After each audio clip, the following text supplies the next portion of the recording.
Greetings everyone, my name is Greg. In this video, I am going to be talking about what I am calling a cosmic life hypothesis.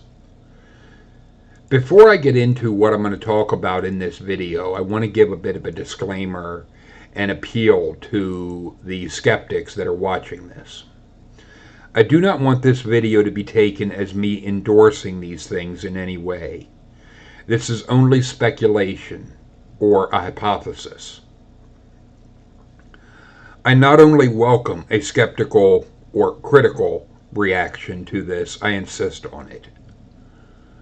I am doing this because these ideas are popular in the New Age type of thinking, and I find these ideas to be interesting. While I do see some potential flaws in the ideas, I am concerned that I may be too close to really get a fully objective analysis. The idea behind this is that we are energy beings. It was an idea that was mentioned to me by my girlfriend, and that's one of the reasons why I feel I may be too close.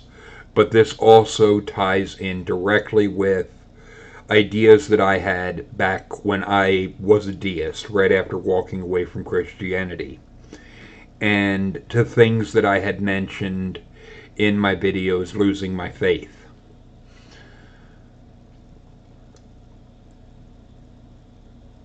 The thing with this is, with those videos, it deals with where I felt like something was guiding me.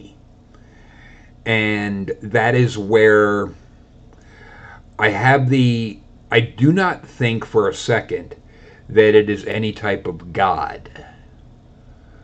What I had the sense of back when I was about 10 years old, when I first had what I would say an encounter or contact with whatever it was,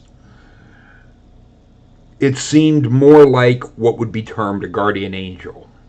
That type of thing.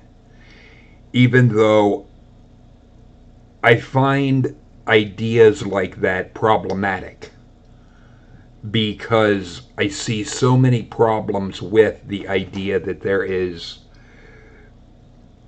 something, to use the term supernatural, that is watching over people because of things like women that are raped, children that are molested, various things. If there would be something that would be protecting people, why does it do such a piss poor job with some? Whereas with others, it seems that they go through life and they're not really, not for the most part, having very negative things happen, whereas others have seriously negative shit happening. I don't understand this. These things don't make sense. Because I can use myself as an example, because other than growing up with a verbally abusive mother, I'd never really had all that much bad things happen to me. In a lot of ways, my mentor, Steve, had said that it's almost like I am protected from, even when I would get a case of what I term the ass and just walk away from a job because I got an attitude, things always worked out for me. It was always, basically, I always landed on my feet type of thing. No matter what I did, things always seemed to work out. So it's one, I don't know, to say that there's something that has been protecting me or guiding me. It almost seems, I don't know, to use the term pompous, to act like something has been protecting me where others seemingly nothing is. These things don't make sense. But where this idea leads to is the idea that, and I don't like the term afterlife, because I feel if people, even if such would exist, I feel the idea of such would or could cause people to not value the life that they have right now, and could cause them to make decisions and choices that are not in their best interest now, because they're looking to some afterlife, some better thing that's going to happen after they're dead. The problem I have with that is they end up, what I regard as, wasting the only life that they know they're going to have. So even if such would exist, I think in the scheme of things, it's better for us to live our lives here and now to the best of our ability, and not concern ourselves with, is there something after our time here is up. Or because I'm not a nihilist. Even though I am an atheist and a skeptic and an anti-theist and all of that, I do not go along with the aspect of nihilism. Excuse me. Reason being is I regard nihilism as a negative mindset.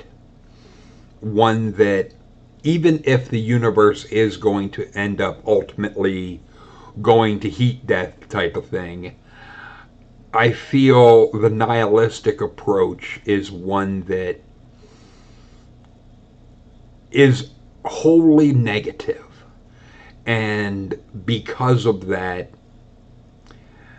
I can't go along with it, because overall I am a positive person.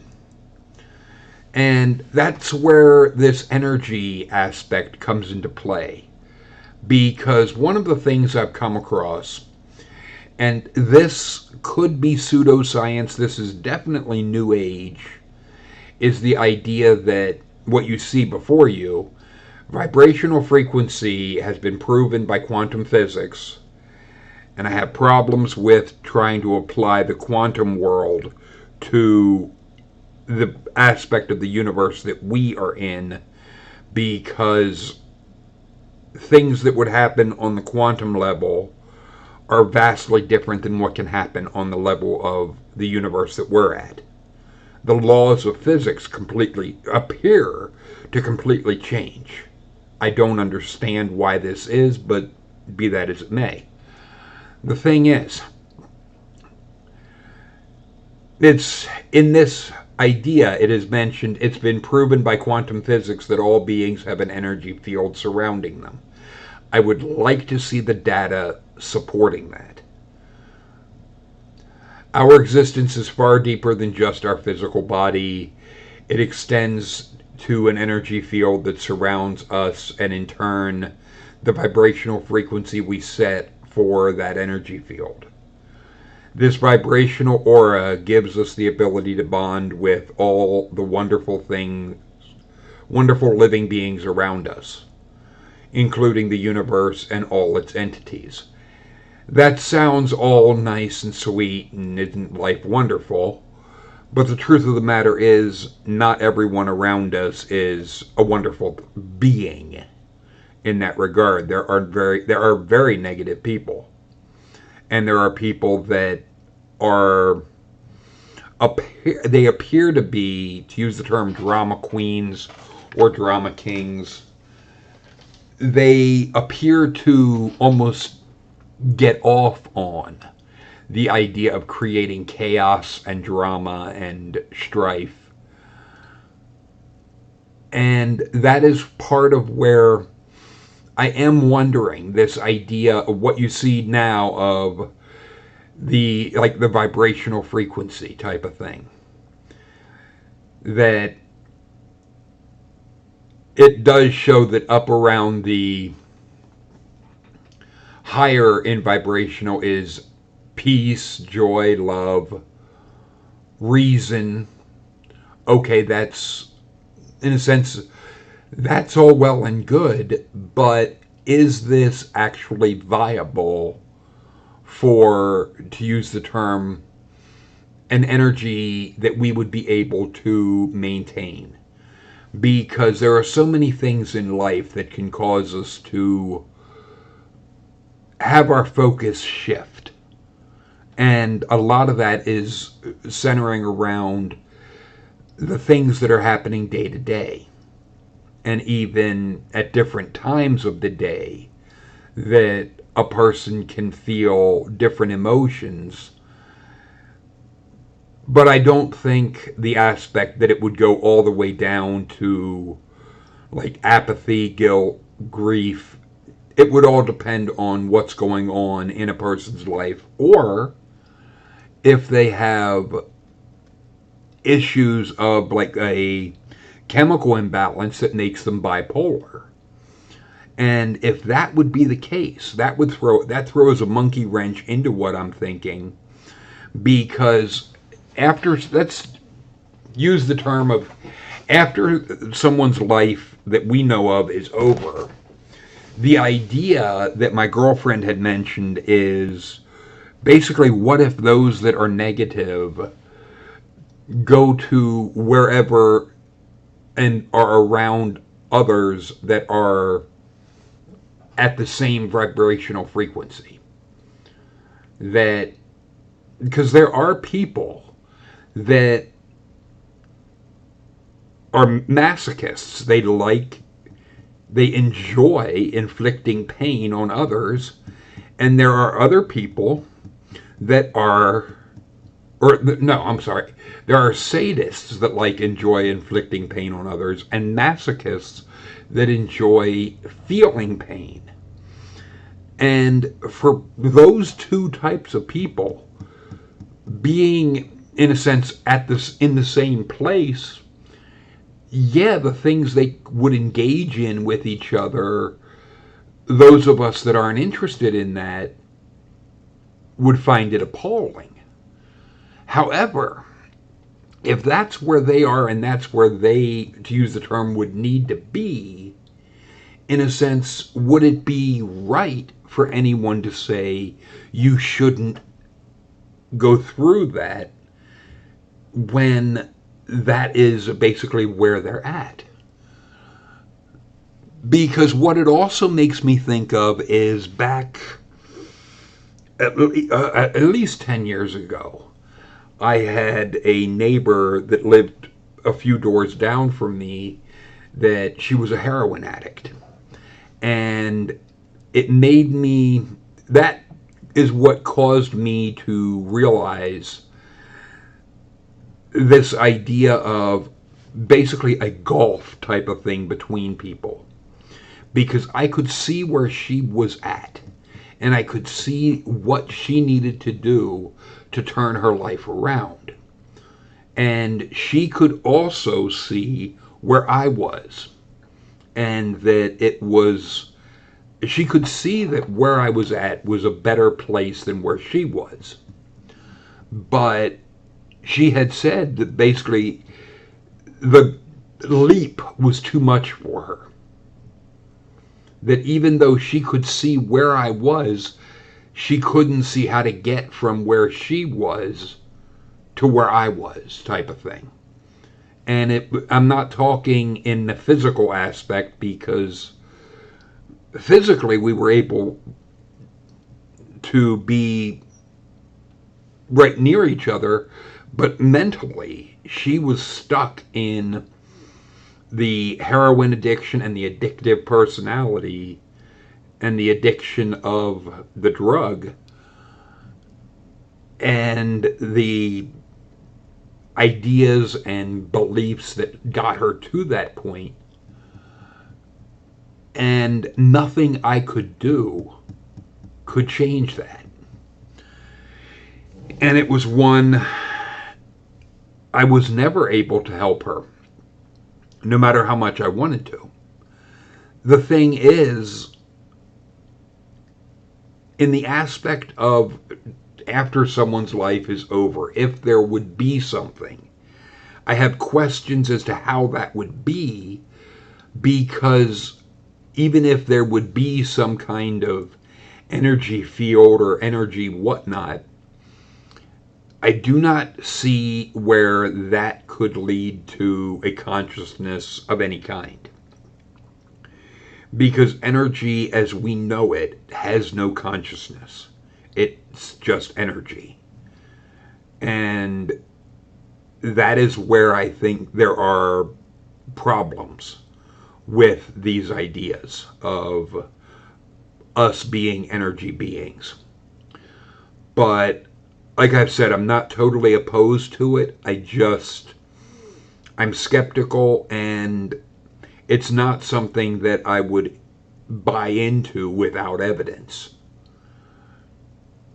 It's one I'm not like I was back when I was in my early 20s, where I was looking more at the aspect of still being, in a sense, a bit addicted to the God notion and wanting to have that type of, still wanting to cling to that to some degree, even though I knew the Christian version I couldn't go along with. But I see a lot of problems with the idea of a God in any capacity, and a personal God is absolutely impossible. Just like the ideas that are put forward in Christianity of the hell type of thing, I've already shown that's impossible, because those things center around a physical type of, to use the term afterlife, which I hate that term, but it's just one of, you can't have something be quote unquote spiritual and yet at the same time be wrapped up and centered around physical pain and pleasure. These things don't work. It's mutually exclusive ideas. The thing is, I'm not sure. But if there would be, and what the hypothesis I'm running with is, if we are energy beings and there is something after after our life is over, what I look at and be okay, fine, and I look at it as my dislike of like the term afterlife would not mean anything as far as if it would exist. Whether something exists or not, liking it or not liking it, in a sense it's irrelevant, because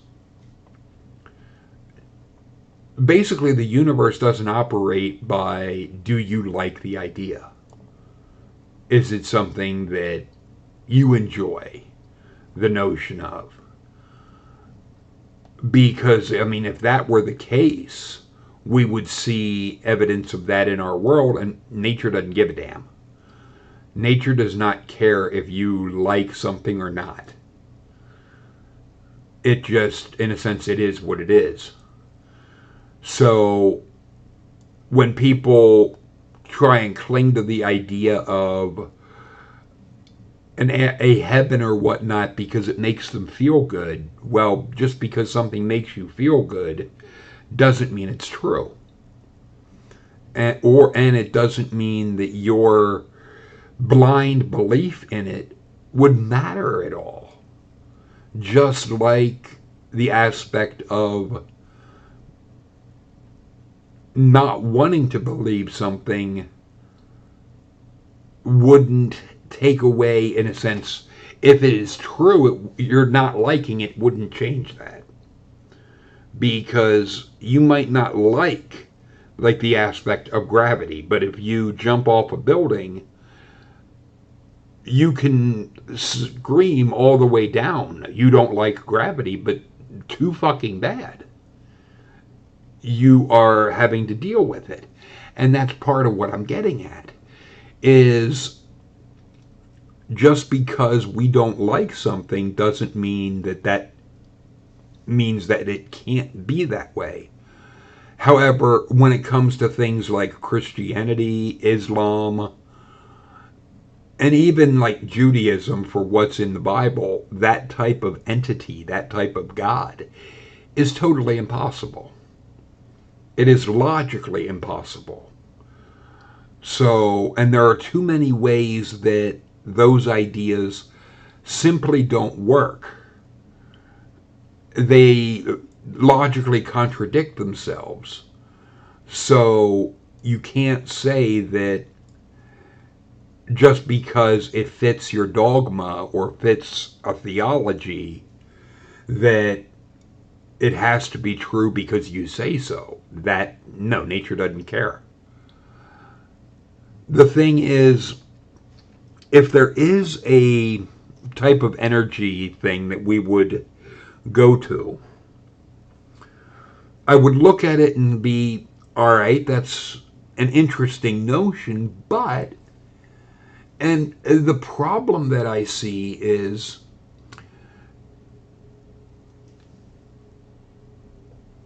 if you can't get to, and you can't, because you wouldn't be able, at least I don't think, because a part of me would like to be, okay, if there are people that are suffering somewhere, could I, and it's a vibrational thing, could I intentionally change my vibration to go into that type of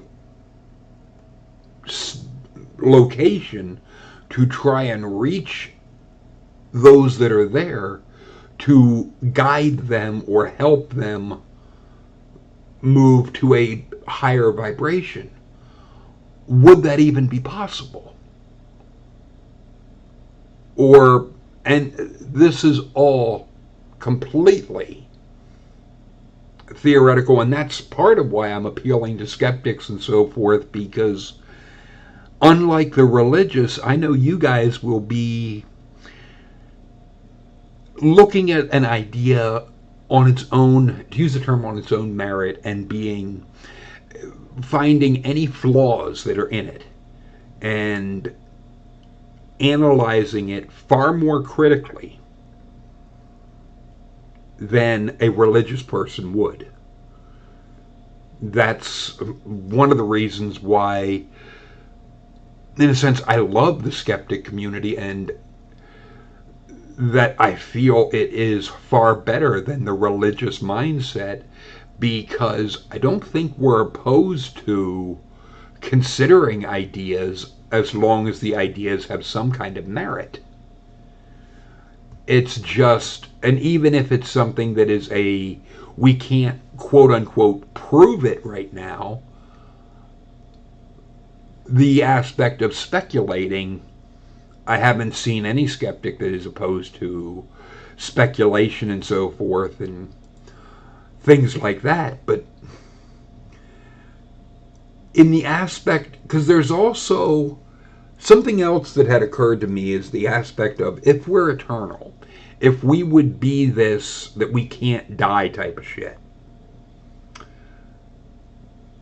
I'm like, all right, then if that would be the case, that we are eternal type of thing, we would have to find some way to amuse ourselves. We would have to, because I mean, think about it. Without something to entertain us, sooner or later we'd get bored. And for those that have watched like Star Trek and so forth, the idea of it was mentioned in Voyager, of where the one Q that wanted to kill himself, and the some of the Voyager crew were taken to the Continuum, and they saw the road, the Scarecrow, the dog, and Q had said, yeah, we've all been the Scarecrow, we've been the dog, we've walked the road, kind of, we've done it all, type of thing. And that type of, basically the apathy, the aspect of, been there, done that, who cares?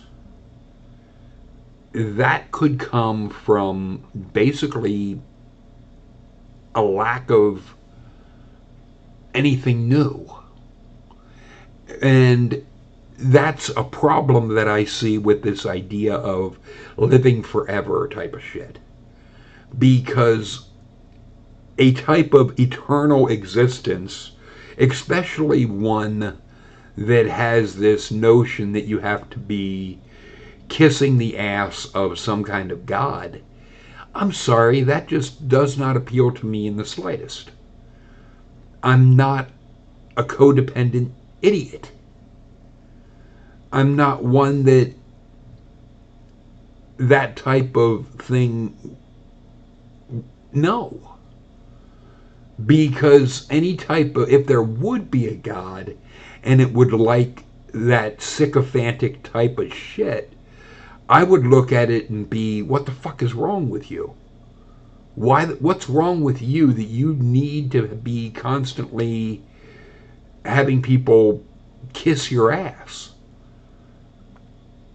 I wouldn't want to be around that for even 5 minutes, because people that are like that in life, I don't want to be around them.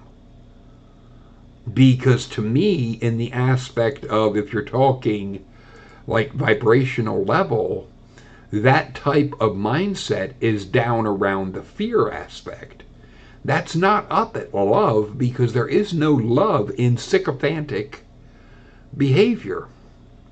No matter how much the Christians and so forth want to try and make it out that they're on such a positive level, no, they're not.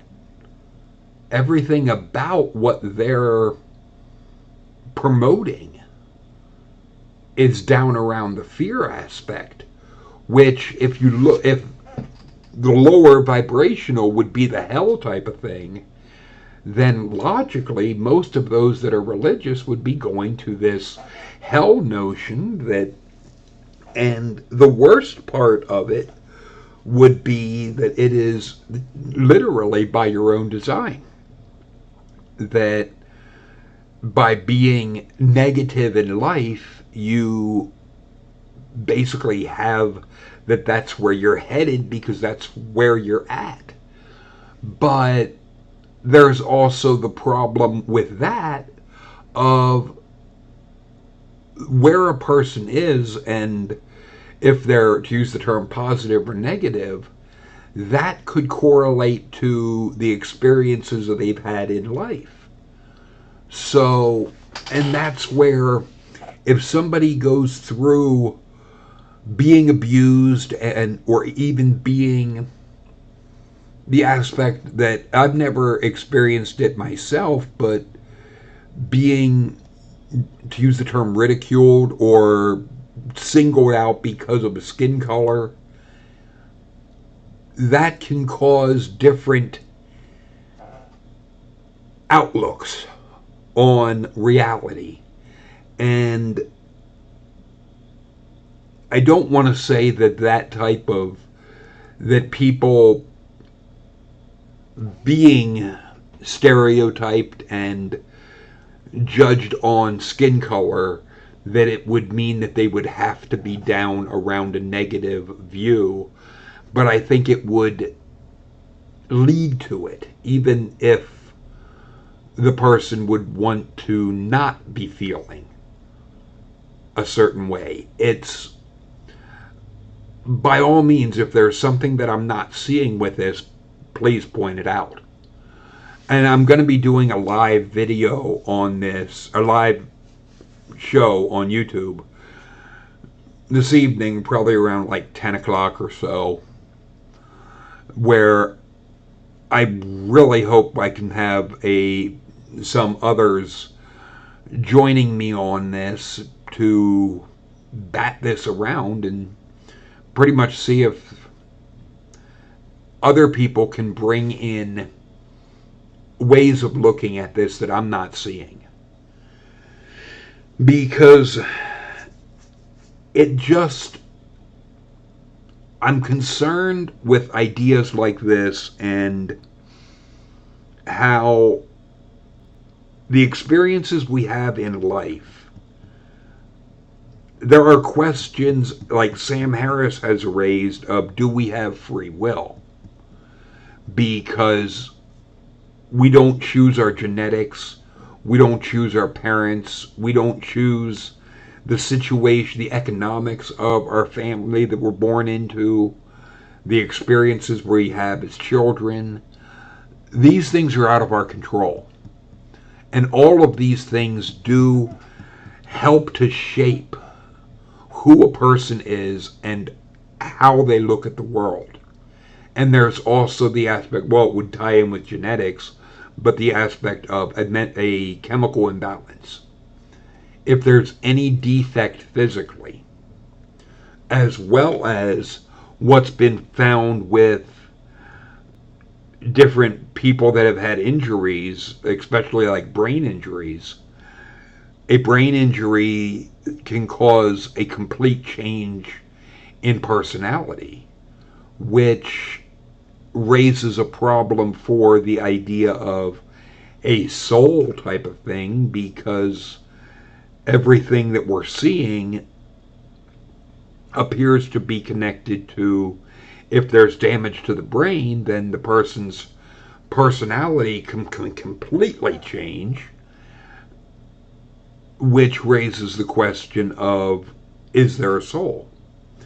And even, in a sense, more so with the aspect of this vibrational frequency shit and this shit, if somebody has damage to part of their brain, and they could conceivably shift from being someone that was very positive and upbeat to being somebody that is very negative, all because of what has happened with the brain. And if it would be this idea that when you die, that you would have this, you would go to whatever vibrational frequency you were at in life, well, that seems a bit cruel. Because especially if it was caused by either a genetic predisposition, circumstances of a person's life that led them, in a sense, down that path that they really ultimately had no choice. I don't know. Or an injury that caused damage to the brain and resulted in being more negative. No matter how you slice it, it seems that anyone that is negative, it can point to situations in their life that led to that action or that behavior. And that might even be the case as well with those that are sadists and those that are masochists. Is they had things, they experienced things in their life that led them to either enjoying seeing someone suffering or enjoying pain. And that if those experiences wouldn't have happened, they wouldn't be in that mindset. So it seems almost like punishing the victim. And that is where I have a problem with this. But it's one, I want to know what your thoughts are on this. And feel free to leave your thoughts and so forth in the comment section. And I welcome whatever discussion comes tonight in the live video on this. But take care. Talk to you later.